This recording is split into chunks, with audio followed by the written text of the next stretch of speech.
Hello, this is the Economic Competition and the Role of the Government Section A lecture. Our prioritized standard is Economic Standard 21, and objectively, we're going to understand the relationship between the level of competition and price levels.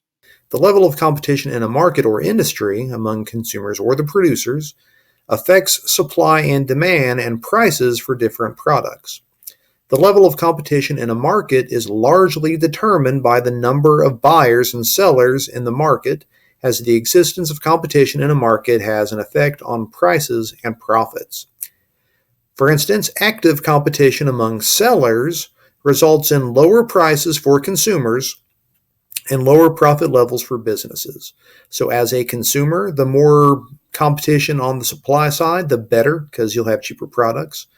But for producers, it's actually worse because they make less profit because they have to compete more.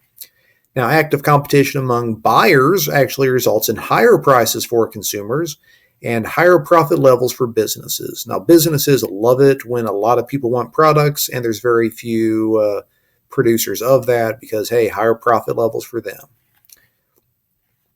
Collusion, you've probably heard that in the news, but economically, collusion is when independent consumers or producers agree to coordinate their decisions in a manner that restricts competition. So collusion among buyers or sellers actually reduces the level of competition in a market. Generally speaking, this type of collusion is very illegal. Collusion among buyers tend to lower the prices, while collusion among sellers tend to raise the prices. Collusion is actually more difficult in markets with a large number of buyers or a large number of sellers. Basically because it's just harder to make sure everyone's in line and doing what they're supposed to be doing.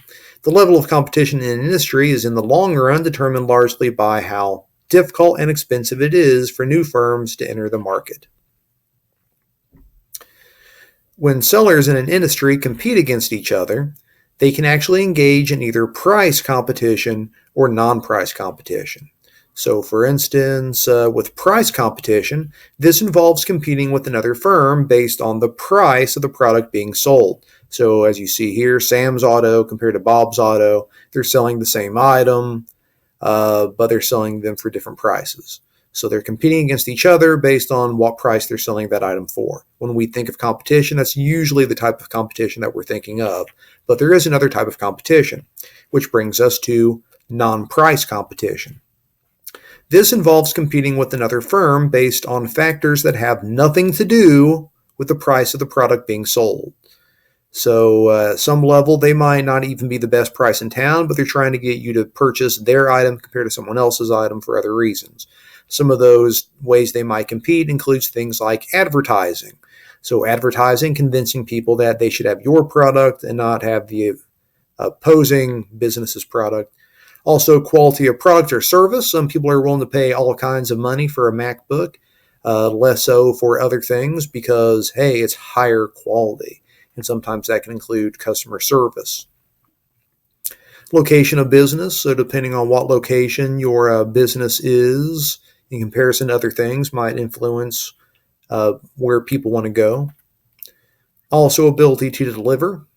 By having some things delivered, that increases your likelihood to want to purchase some things just because they are delivered. Also, hours of operation. So depending on when places are open, that can influence your desire to go there or not go there. And also special promotions. So when there are special promotions, it might encourage you to buy something that you might not regularly buy.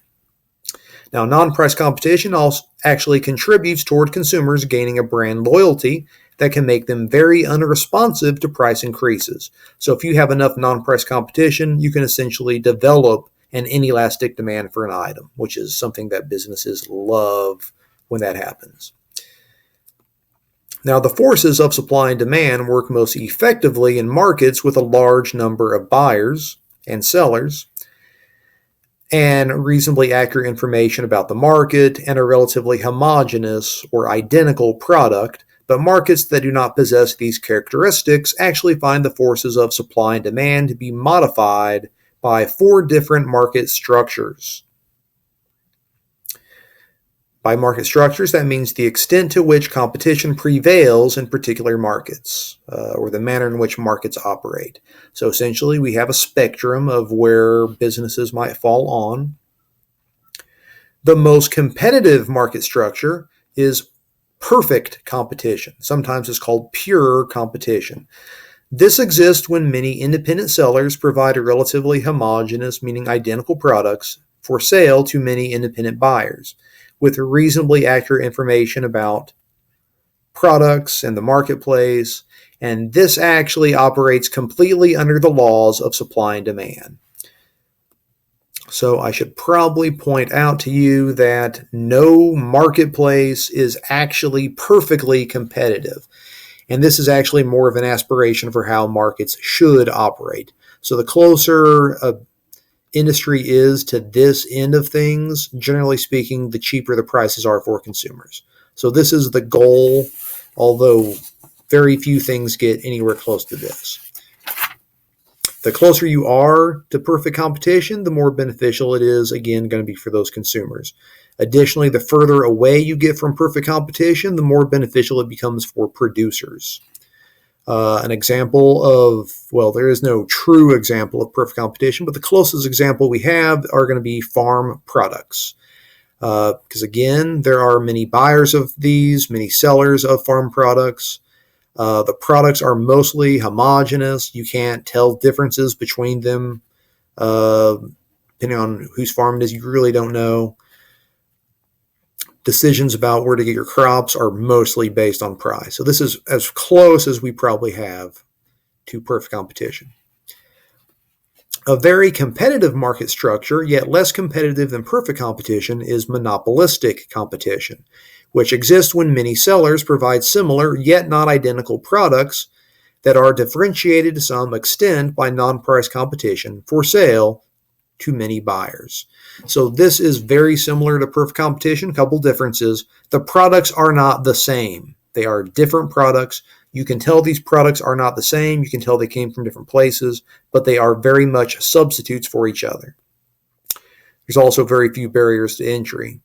But again, many buyers and many sellers, so in that sense, they're very close. Now, monopolistic competition is commonly characterized by the use of brand names, advertising, and market strategies. Most industries and most markets are a part of this. A couple examples. Fast food restaurants are good examples of monopolistic competition. Many people buy them, many people sell them. The products are substitutes for each other, but they are certainly different depending on where you get your items from. Designer clothing, another example. Most things are examples of monopolistic competition. A less competitive market structure is an oligopoly, which exists when only a few relatively large producers sell a product that has no close substitutes. So again, few sellers, few buyers. You have limited substitute products. And there are going to be many barriers to entry. It's going to be difficult to get into an industry and become an oligopoly. When there are only a few businesses that dominate the market with market power, in many ways they can determine price and output for the entire industry. Now, generally speaking, if somewhere between 2 to 4 businesses dominates most of the business, like 67% or more, usually you consider that to be an oligopoly. Now, a couple of examples of oligopoly: smartphone operating systems, which are pretty much dominated by either Apple or Android. Those are pretty much your only two options. Another example is going to be the soft drink industry, where most soft drink options are actually going to be dominated by either Coca-Cola or Pepsi, that produces most of your drink options. Now, something I want to point out about oligopoly, it says few sellers. That does not mean that there are only like 3 people that produce something in an entire country. That's not what I mean by few sellers. What I mean is few sellers that dominate the industry. So generally speaking, when we're talking about sellers, if somewhere in the range of 2 to 4 businesses, if they are producing upwards of 67% of the total output in an industry, That is what we mean by few sellers. That's what we mean by an oligopoly. It doesn't actually translate to there's only 2 to 4 like in the entire country. That's not what we mean. We mean if they are dominated by just a couple businesses, just a handful of businesses, then that's usually what we mean by an oligopoly. An oligopsony, this exists when there are only a few large buyers of a product. So I should probably point out, when we see this at the beginning, oligop, this means few. Whenever you see that, that means few. The poly at the end, that basically means we're talking about producers. So basically this means few producers. So oligopsony, the oligop, again, this is going to mean few. So when we see this sony at the end, this actually means buyers, few sellers, few buyers. So production is basically just for a handful of people overall when we're talking about oligopsony. Oh no, Mr. Brief's head moved. All right, the least competitive market structure is monopoly, which exists when only one producer sells a product that has no close substitutes. So this is our least competitive. Generally speaking, we're talking about monopoly. That means there's one seller, only one person produces the product. So since only one person produces it, there are no substitute products. And generally speaking, there are going to be extensive barriers to entry if you have a monopoly because of that. With no business competition, these businesses can virtually name their own price for a product within reason. One example of a monopoly would be things like utility companies. So like the electric company, cable company, your landline telephone company. If you want those things at your house, you have to pay the company that owns them. There, generally speaking, are not going to be options for most utilities. It's just whoever makes it, whoever owns the lines. If you want that product, you'll pay them for it. If you don't want it, then you won't have that product. And the last part of this talk about monopsony, this one basically exists when there's only one buyer of a product. So possibly like if there's a government operated business that's producing something for just one person, that's probably going to be a monopsony. When we see mono means one. Again, that poly means we're talking about producers, so that means one producer. Mono means one. When we see the sony, that means buyer, so one buyer. So these tell you what they mean based on knowing what the root words for those things are. All right, market structures can be affected by laws and government regulations also. That can also have an effect on these. Again, for consumers, it's better to be at this end. For a producer, it's better to be at this end. There are things at other points along the way, though.